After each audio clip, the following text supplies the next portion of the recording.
Depuis quelques instants, nous passons à la loupe l'actualité économique dans cette émission. On s'intéresse, monsieur, à un secteur du développement économique, surtout la vie culture. De quoi il s'agit concrètement? Et qu'est-ce qu'il en est concrètement également au Togo? On est en train d'en débattre avec des invités sur ce plateau. Le premier, Langué Kokou Nouozan, il est le directeur général des affaires à Ramsas. Également, Daniel François Marie Robert, il est le président directeur général de Synergie Eurobec International, qui est bien sûr au Canada. On était en train de parler un peu du projet dans tout son ensemble. On va s'intéresser maintenant au contenu du projet. Au contenu du projet. Que contient justement ce projet, François? Qu'est-ce qu'il contient? Oui. Qu'est-ce qu'il contient? De façon succès, claire et nette pour les téléspectateurs qui actuellement nous suivent. Il contient des outils qui vont combler des besoins sur le terrain. Des besoins, comme je disais précédemment, des besoins en production de poussins et en production de poulets. Il contient également un secteur social. Il va créer beaucoup d'emplois dans sa première phase, aux alentours de 7 000 emplois directs et indirects. Et je tiens quand même à préciser, ce sont des emplois avec des salaires décents. Parce que pour moi, la base de l'économie passe par un salaire décent. Hein. Plus l'employé va gagner d'argent, plus il va la réinjecter dans l'économie. C'est ce que je tenais à dire quand même sur la descente d'un salaire. Donc la rentabilité du projet a été calculée là-dessus. Bien sûr, sur les besoins, bien sûr, sur la concurrence, qui ne sont pas les gens, les Togolais qui produisent du poulet aujourd'hui. Notre concurrent aujourd'hui, c'est plus les importateurs, mais qui font des fuites de devises aussi. Voilà. Donc on évite par ce biais-là des fuites de devises pour le gouvernement. Hein. Et puis on offre en plus un poulet made in togolais, Togo, avec une qualité, une salubrité, parce que les normes d'élevage et les normes d'abattage vont être extrêmement rigoureuses. Voilà. Alors, Monsieur Kokou, le projet pour l'exécuter au Togo, c'est votre société ou bien votre structure qui porte le projet? Tout à fait. C'est ça. Tout à fait. Alors, qu'est-ce qui va être fait concrètement sur le terrain? Bon, en fait, permettez-moi. Les gens nous suivent, se demandent. Exactement. Ces gens-là sont encore venus pour nous bluffer, ils vont nous raconter des trucs, juste après ils vont partir. Pour pouvoir toucher, bien sûr, au réel actuellement, votre structure, c'est elle qui va bien sûr porter le projet dans tout son Celle qui porte le projet, oui. Qui porte le projet. Qui porte le projet. Une précision qui est nécessaire, bien sûr. Exactement. Ouais. Ok, je vous écoute. Bon, et permettez-moi de vous présenter aussi brièvement notre structure. Oui. Et notre structure, c'est la société Regan et Associés Négoce, une structure qui a été créée par des jeunes Togolais et qui tournent vers l'entrepreneuriat éthique. C'est-à-dire que bientôt même on va dénommer même, nous avons un slogan qui s'appelle qui dit le nouveau visage de l'entrepreneuriat africain. Le nouveau visage de l'entrepreneuriat africain. Oui. C'est un peu vieux là. On dirait. Donc, oui, comme je l'ai dit au départ, c'est un domaine que moi-même j'avais fait. Oui. J'avais fait longtemps, donc j'ai dirigé, qui m'a inspiré. Et quand on parle de la protéine animale aujourd'hui, et tout le monde sait ce que ça c'est. Et donc, si nous portons, comme je l'ai dit, nous sommes porteurs de ce projet, et c'est nos démarches qui sont partis chercher notre collaborateur, notre partenaire, M. Daniel Robert, au Canada, puisque moi-même, comme je l'ai dit au départ, que je suis au Canada, donc j'ai vu tout ce qui se passe là-bas, comment est-ce que le domaine avicole se porte, quelles sont les rigueurs qui ont été mises dans ce domaine, et ainsi de suite. Donc c'est ça m'a beaucoup impacté. Et là, donc je voulais vraiment faire, pas copier-coller, ou bien nous voulons faire, pas copier-coller, mais quelque chose qu'on pourrait faire exactement comme ce qui se fait ailleurs et qui est très bien qualifié. Ouais. Alors déjà sur le terrain, qui sont ceux-là ou bien quels sont vos partenaires? Les contacts directs, vous avez un ministère qui s'occupe du domaine qui est là. Est-ce que vous avez déjà peut-être pris la tâche avec ce ministère ou bien qu'en est-il exactement sur le terrain? Oui, tout à fait. Parce qu'avant d'exécuter ce genre de projet, oui, exactement. On aura des bénéficiaires. Exactement. Bon, au-delà de tout. Oui, puisque nous le savons tous que c'est un projet qui ressort du ministère de l'Agriculture, de l'élevage et halieutique, donc de la production animale et halieutique, c'est ça le vrai nom, la domination. Exactement. Donc, nous avons eu la chance de rencontrer le ministre tout récemment avec le projet. Vous avez toute la bénédiction donc ça. Bon, on dirait, oui, si... bon, il est déjà disposé, vous êtes... Oui, il est déjà disposé, c'est déjà une bénédiction. Ouais. Donc, on a eu à discuter sur le projet, on a parlé de sa faisabilité, sa rentabilité et sa pérennité aussi. C'est un projet qui a attiré son attention, je ne vais pas le cacher, et qui a attiré son attention. Et on continue les discussions pour pouvoir voir dans quel sens on peut, comment on peut collaborer pour la mise en place effective de ce projet. Ouais.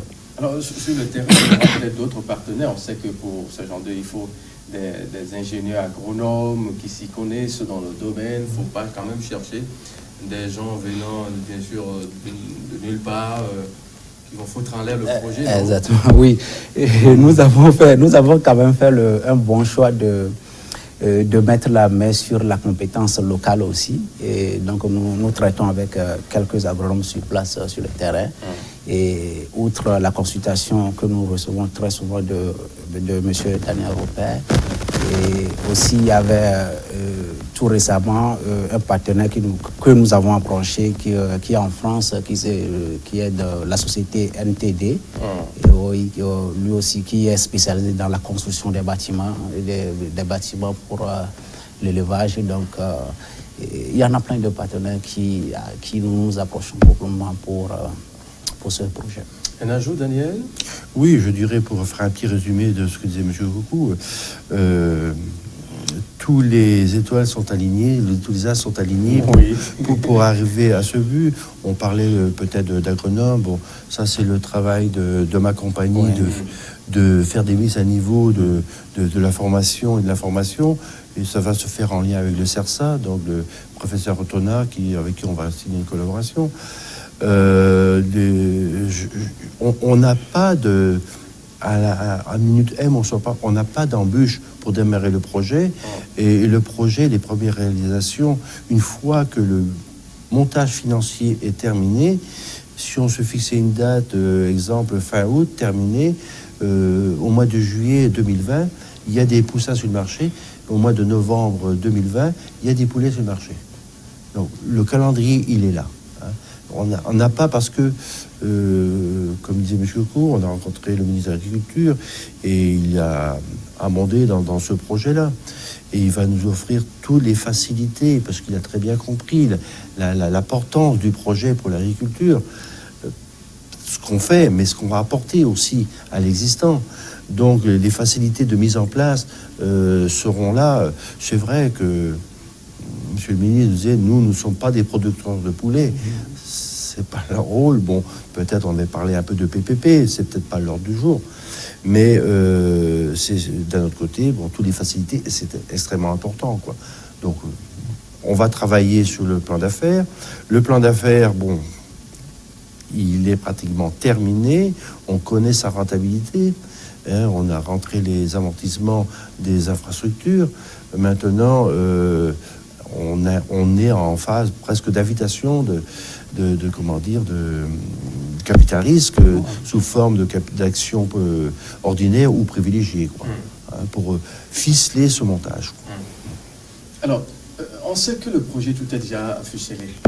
Et vous avez bien sûr expliqué de fond en comble de quoi il s'agit concrètement. Maintenant, on veut savoir ça démarquant finalement. Oui, je pense que c'est ça. Ça démarquant. Dès que le budget financier, le financement est ficelé, ça démarre. Donc, comme je disais tout à l'heure, si le budget, le montage financier est terminé fin août, Ça veut dire que dans le décalage de temps de mettre toutes ces structures en place... On attend quoi pour pouvoir boucler on attend des partenaires, des partenaires du capital risque. Et notre plan d'affaires est à disposition des gens qui sont ouverts à ce projet-là pour qu'ils puissent visualiser la rentabilité et le retour sur investissement de l'argent qu'ils placeraient dans un projet comme ça. Donc je suis très très ouvert à en discuter avec le service comptable de la compagnie et puis tous les intervenants économistes du dossier. Et de démontrer bien sûr la pérennité, parce que c'est toujours important. On ne veut pas faire un feu de paille, comme si ça fait beaucoup de projets comme ça. Puisqu'on en voit, on voit beaucoup de feux de paille tous les jours sur les terrains. Ce genre de projet qui finalement... Exactement. Et je me rappelle avoir dit à M. Cocou, lorsqu'il m'avait approché avec ce dossier-là, il y a une étude à faire là-dessus. Je ne ferai pas un feu de paille, je veux faire un dossier pérenne. Hein? Alors, pour nous qui voulons peut-être manger du poulet d'ici janvier prochain. Janvier 2020. Oui. C'est possible? Oui, bien sûr. On peut compter sur vous? Ah mais bien sûr. On a tous les tenants, les aboutissants, on a tous les qualificatifs pour le faire. C'est presque un jeu d'enfant pour moi de le faire. Ouais. Parce que j'ai une expérience dans ce domaine et qui plus est, c'est un poulet sans antibiotiques. Donc c'est une première en Afrique. Sans antibiotiques. Aujourd'hui, en Amérique du Nord, on sort des millions et des millions de poulets par semaine sans aucun antibiotique.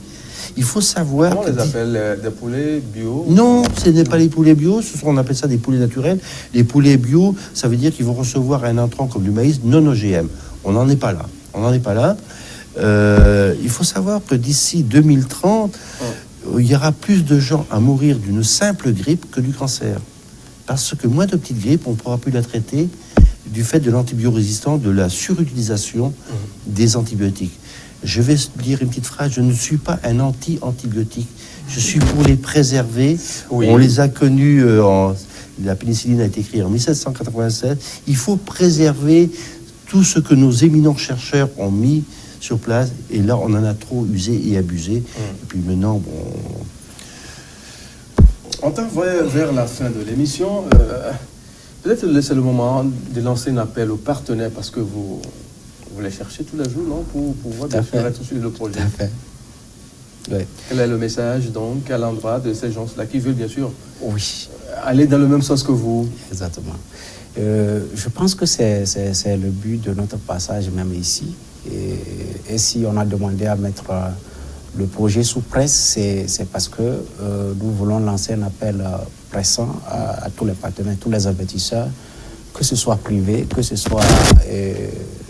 au niveau du gouvernement, que ce soit des institutions financières, à faire appel ou bien à demander à voir le plan d'affaires que nous avons. Et nous leur garantissons la faisabilité, la rentabilité et la pérennité de ce projet. Donc, nous demandons à ce que ceux qui seront intéressés par ce projet et qui voulaient mettre la main dans la pâte puissent nous contacter et contacter notre structure pour qu'on puisse discuter sur tout ce qui concerne la rentabilité. Votre structure, à quel niveau du Togo? Bon, nous sommes nous sommes sur la rue de l'Ocam, en face de la station Total La Paix, et ancien immeuble de la chambre consulaire de l'Humour. Voilà. Oui. Là, c'est clair. Vous avez rencontré la presse ce matin. Oui. Qu'est-ce que vous leur avez dit, les journalistes? Ils étaient là, ils vous ont posé des questions. Sensiblement les mêmes questions, les mêmes approches qu'on vient de se faire. Vous les avez convaincus? Ils vont passer le message, hein? Ça va passer? Oui, j'imagine, parce que moi, je fais un appel un peu pour la société Ghana SAS, aux investisseurs. Venez voir le plan d'affaires, venez voir la rentabilité, venez voir le retour sur investissement que vous allez avoir et garanti sur vos investissements via à des placements autres.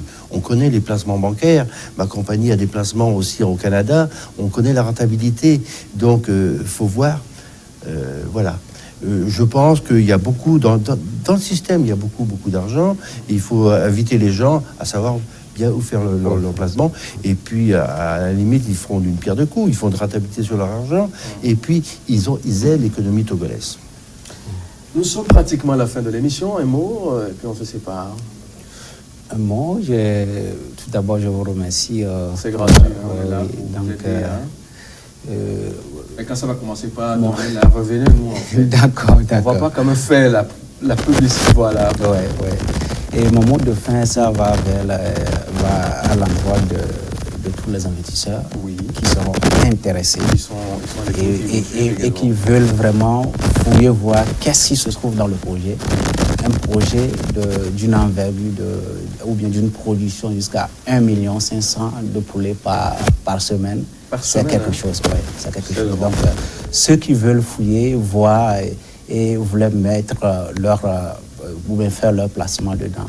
Donc, nous sommes ouverts à tous ces investisseurs. Daniel François-Marie Robert, c'est la fin, un mot. Oui, moi seulement un mot. Je prends rendez-vous avec vous au mois de juillet 2020 pour vous annoncer les premiers poussins qui vont sortir du couloir. Ça voudra dire que tout on a envie de consommer. On ne consomme pas le poussin. Non, pas les poussins, les poulets. Le poulet, vous le consommez 35-40 jours après. Ok. Merci beaucoup. Je vous en prie. Bon merci. Chez vous. Merci. Monsieur, c'est ainsi que se referme cette émission. Nous vous disons merci pour votre fidélité légendaire. D'ici là, prenez grand soin de vous. Juste derrière nous, c'est l'info. À très vite.